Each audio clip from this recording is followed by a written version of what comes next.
warahmatullahi wabarakatuh. Halo anak-anak, selamat datang di Yulianti Zoo Channel. Pada kali ini, di video pembelajaran ini, Ibu Yuli akan membahas mengenai klasifikasi materi dan perubahannya.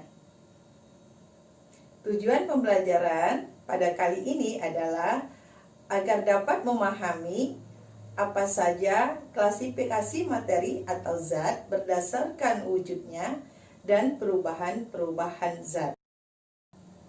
Di sekitar kita banyak sekali kita lihat batu, pasir, kemudian ada kertas, meja, kursi, kayu, plastik, dan masih banyak benda-benda yang lainnya. Nah, benda-benda itu disebut sebagai materi. Sekarang, apa itu materi? Materi atau zat adalah segala sesuatu yang memiliki massa dan menempati ruang.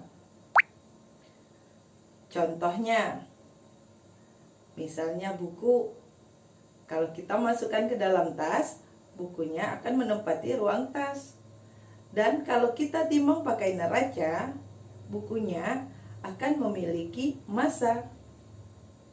Nah, karena memenuhi syarat menempati ruang dan memiliki massa, maka buku adalah materi.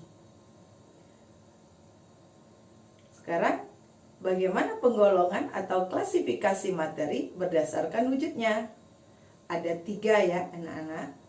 Yang pertama adalah zat padat, zat cair, dan gas.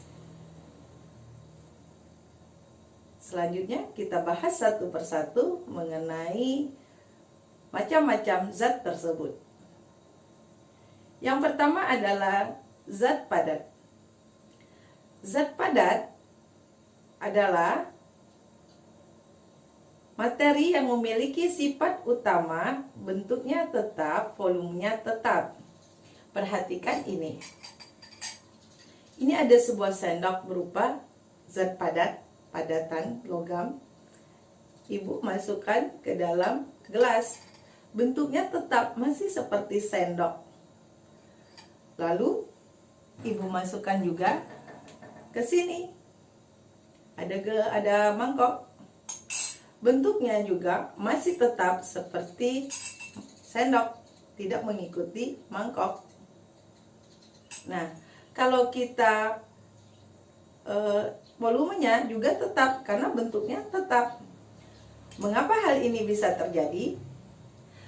Zat padat memiliki volume dan bentuk tetap dikarenakan susunan partikel-partikel zat padat itu sangat rapat dan teratur, sehingga gaya tarik-menarik dan ikatan antara partikel-partikelnya itu sangat kuat, sehingga zat padat partikelnya itu tidak dapat bergerak dengan bebas, hanya bisa bergetar di tempatnya.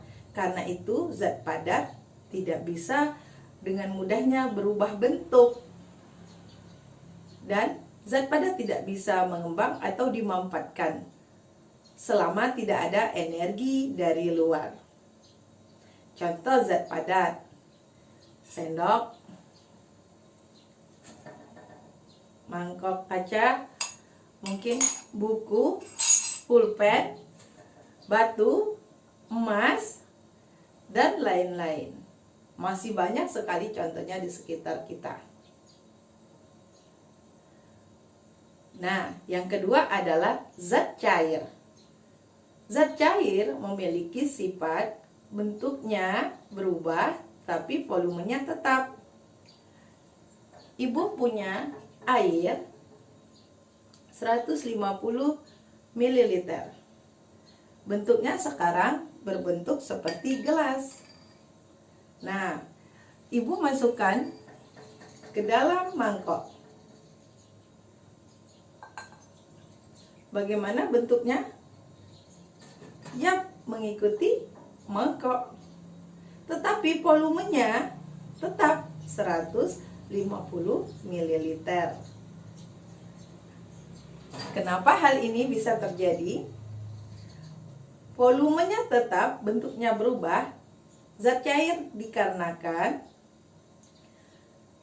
susunan partikel-partikel zat cair sudah agak lebih renggang dibandingkan dengan zat padat. Akan tetapi,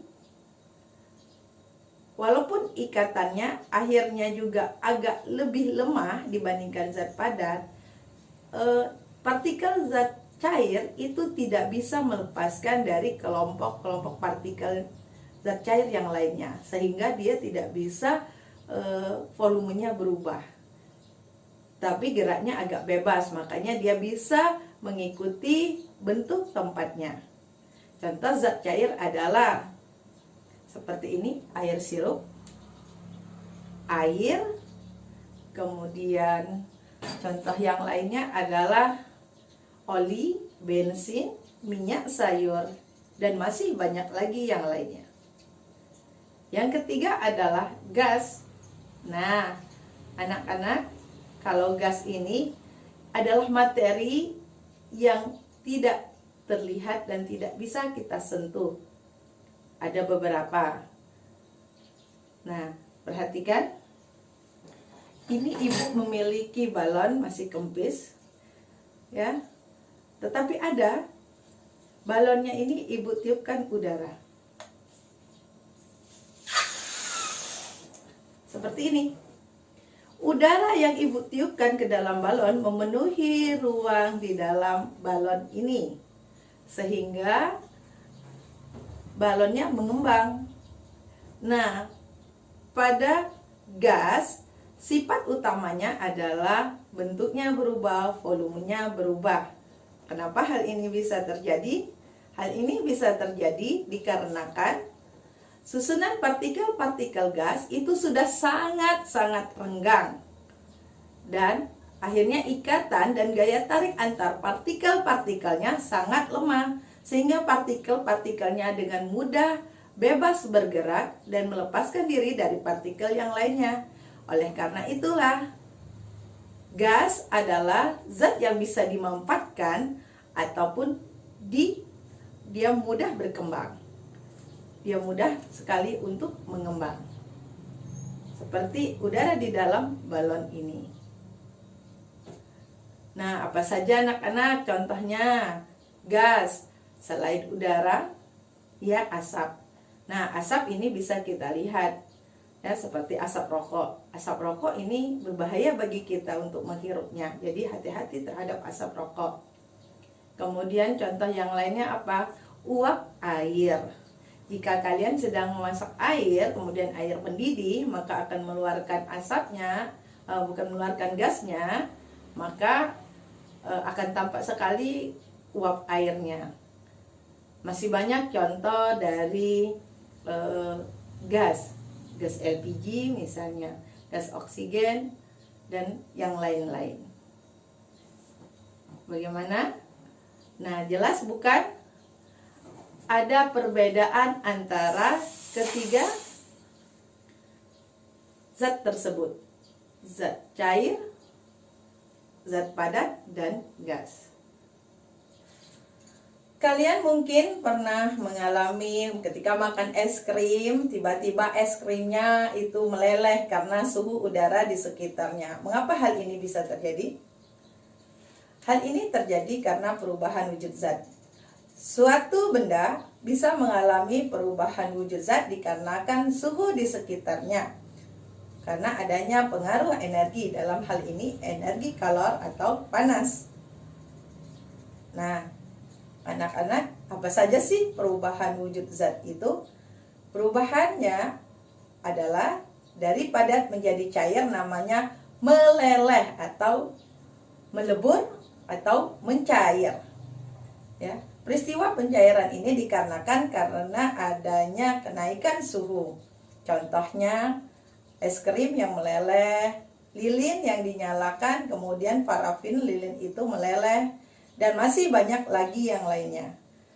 Kemudian dari cair menjadi padat, ini dinamakan membeku. Peristiwa membeku ini dikarenakan adanya pendinginan. Contohnya air yang kita masukkan ke dalam freezer kemudian menjadi padatan es atau batu es. Kemudian dari padat menjadi gas, ini namanya peristiwa sublimisasi atau menyublim.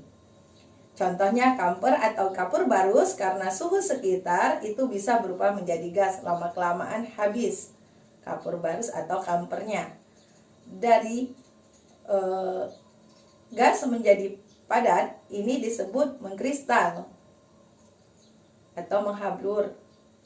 Ini contohnya adalah kalau kita kulkasnya masih ada saljunya, itu perubahan dari uap langsung menjadi padatan salju, es salju. Kemudian yang berikutnya adalah dari gas menjadi cair.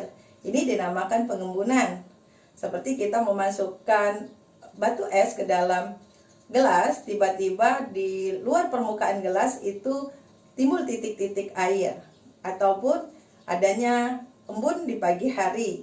Uap air di permukaan daun akan berubah menjadi titik-titik air karena suhu udara di pagi hari. Dan yang terakhir adalah dari zat cair menjadi gas. Ini disebut dengan menguap. Contohnya air kita panaskan kemudian mendidih akan berubah menjadi uap air. Hal ini dikarenakan adanya kenaikan suhu atau pemanasan. Baik anak-anak, demikianlah mengenai perubahan-perubahan wujud zat.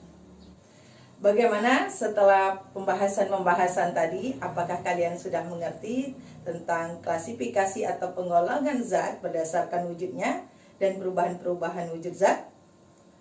Semoga video pembelajaran ini dapat dipahami dan bermanfaat. Jangan lupa ikuti video pembelajaran yang lainnya di channel ini. Terima kasih. Assalamualaikum warahmatullahi wabarakatuh.